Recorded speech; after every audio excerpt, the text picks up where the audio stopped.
संस्कृत मित्राणी नमो नमः। मैं पूर्णिमा शर्मा आज आप सभी के लिए कक्षा सप्तम की संस्कृत पीयूषम पुस्तक से माता सरस्वती की वंदना का अर्थ लेकर प्रस्तुत हुई हूँ। इसका वाचन पहले से ही चैनल पर डाल दिया गया है। आशा है आपने उससे अभ्यास अवश्य किया होगा। तो अर्थ प्रारंभ करती हूँ। जय जय हे भगवती सुरभारती तव चरणौ प्रणमामः। नाद तत्वमयी जय वागीश्वरी शरणं ते गच्छामः। हे भगवती सुरभारती, सुरभारती मतलब सरस्वती देवी, तुम्हारी जय हो। हम तुम्हारे चरणों में, चरणों देखिए दो हैं तो इसलिए द्विवचन का प्रयोग किया गया है। हम तुम्हारे चरणों में प्रणमामः मतलब प्रणाम करते हैं। नाद तत्वमयी, नाद ब्रह्म स्वरूप वाली हे वागीश्वरी, तुम्हारी क्या हो, जय हो। शरणम ते गच्छामः, हम सब तुम्हारी शरण में जाते हैं। इससे पहले बच्चों जब आप ये अर्थ लिखेंगे तो इससे पहले आपको इसका आद्यंत डालना होगा। आद्यंत क्या होता है? आदि यानी शुरू का शब्द और आखिर का शब्द, उसको आद्यंत कहते हैं। और उसके बाद संदर्भ लिखेंगे। क्या लिखेंगे? प्रस्तुत वंदना हमारी पाठ्य पुस्तक संस्कृत पीयूषम के वंदना नामक पाठ से ली गई है।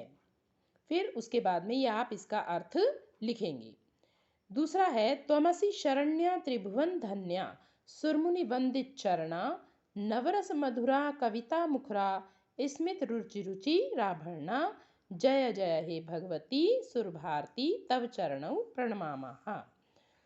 तो क्या कह रहे हैं अगले में? हे देवी त्वमसि, तुम आश्रय देने वाली हो, शरण देने वाली हो। और क्या है? त्रिभुवन धन्या, तीनों लोकों में धन्य हो। तुम सुर कहते हैं देवता और मुनि कहते हैं ऋषि मुनि। तुम देवताओं और ऋषि मुनियों के द्वारा पूजित वंदनीय चरणों वाली हो। नवरस मधुरा, और तुम नौ मधुर रसों से युक्त कविता मुखरा, कविता करने वाली हो। स्मित रुचि रुचि राभरणा, तुम स्मित मतलब प्रसन्न और रुचि तथा सुंदर आभूषणों से युक्त हो। जय जय हे भगवती सुरभारती। अगला है इसी प्रकार आप अर्थ लिखते जाएंगे और अगले अर्थ की ओर बढ़ते हैं हम। तीसरा, आसीना भव मानस हंसे कुंद तुहिन शशि धवले हर जड़ताम कुरु बुद्धि विकासम सित पंकज रुचि विमले। और क्या प्रार्थना कर रहे हैं देवी से? हे देवी, कुंद, कुंद रूप के फूल, कुंद का फूल सफेद रंग का होता है, तो कुंद तुहिन, कुंद के फूल और बर्फ, तुहिन कहते हैं बर्फ को, बर्फ के समान क्या हो आप? शशि धवले, बर्फ के समान आप श्वेत हो। जैसे चंद्रमा का रंग सफेद होता है, ऐसे ही कुंद के फूल बर्फ और चंद्रमा के समान आप कैसी हो? धवले, उज्जवल यानी श्वेत हो। देखिए आप, श्वेत हंस पर विराजमान होती हैं माता और श्वेत ही वस्त्र धारण करती हैं, तो इसलिए इनकी जो तुलना की गई है इन श्वेत कुंद के श्वेत पुष्प से, और बर्फ भी सफेद ही होती है और चंद्रमा का रंग भी सफेद ही होता है, तो इन सफेद वस्तुओं से इनकी तुलना की गई है इनके लिए। और क्या कह रहे हैं? हर जड़ताम कुरु बुद्धि विकासम, और क्या करना है? हमारे मन रूपी हंस पर आसीना भव, हमारे मन रूपी हंस पर आप विराजमान हो जाओ। और इसके बाद क्या करना है? जब मन पर विराजमान हो जाओगी तो कह रहे हैं हर जड़ताम कुरु बुद्धि विकासम, हमारी बुद्धि की मूर्खता को, जड़ता मतलब मूर्खता को हर लो, दूर कर दो और बुद्धि का विकास करो।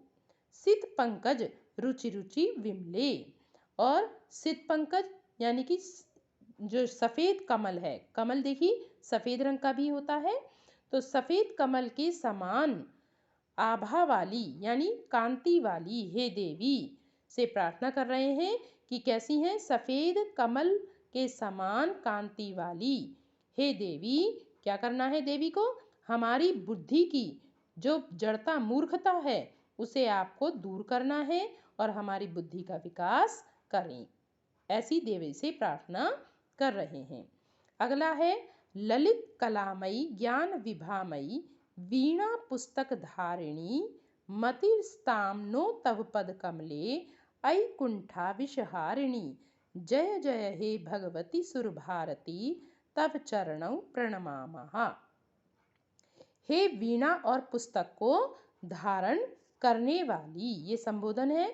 देखिए आपको चित्र में भी दिखाई दे रहा है, माता ने वीणा भी दे रखी है और एक हाथ में पुस्तक भी धारण की हुई है। तो माता का ये विशेषण है कि हे वीणा और पुस्तक को धारण करने वाली हे देवी, तुम ललित कलामयी, ललित कला से युक्त हो। ललित कला होती हैं बच्चों गायन, वादन और नृत्य, तीनों कलाओं को की जो शिक्षा है माता से प्राप्त होती है, इसलिए इन्हें ललित कला से युक्त कहा गया है। और कैसी है? ज्ञान विभामयी, ज्ञान के प्रकाश से, ज्ञान रूपी प्रकाश से युक्त हैं। मतिस्ताम, हे कुंठा, अब यहाँ पे देखेंगे ऐ कुंठा विषहारिणी, हे कुंठा रूपी विष को दूर करने वाली। जो मन में बुरे विचार आते हैं उसको कुंठा कहते हैं, कुंठित हो जाता है मन, बुरे बुरे विचार आते हैं। तो देवी से प्रार्थना कर रहे हैं कि हे देवी, कुंठा रूपी विष को दूर करने वाली। विष क्यों कहा है ऐसे बुरे विचार को? क्योंकि बुरे विचारों के कारण मनुष्य बहुत सारे गलत काम भी करने लगता है। तो देवी से प्रार्थना कर रहे हैं क्योंकि बुद्धिदायिनी है देवी। हे कुंठा रूपी विष को दूर करने वाली देवी, तुम्हारे, तब मतलब तुम्हारे, पद कमले, तुम्हारे चरण कमलों में मेरी, नो मतलब मेरी, क्या हो?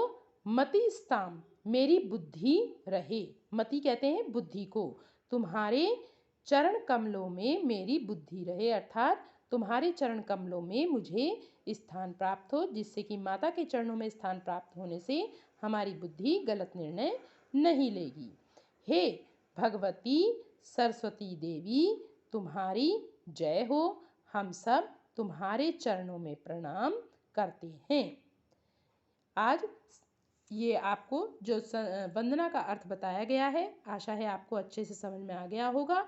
यदि आपको इससे संबंधित कुछ भी जानकारी और लेनी है तो आप कमेंट बॉक्स में अवश्य लिखें और अपनी जानकारी को, आपको ये अच्छे से समझ में आया है ये भी आप मुझे लिखकर अवश्य बताएं, जिससे कि मुझे लगे कि आपको मैं अच्छे से इस अर्थ को समझा पाई हूँ।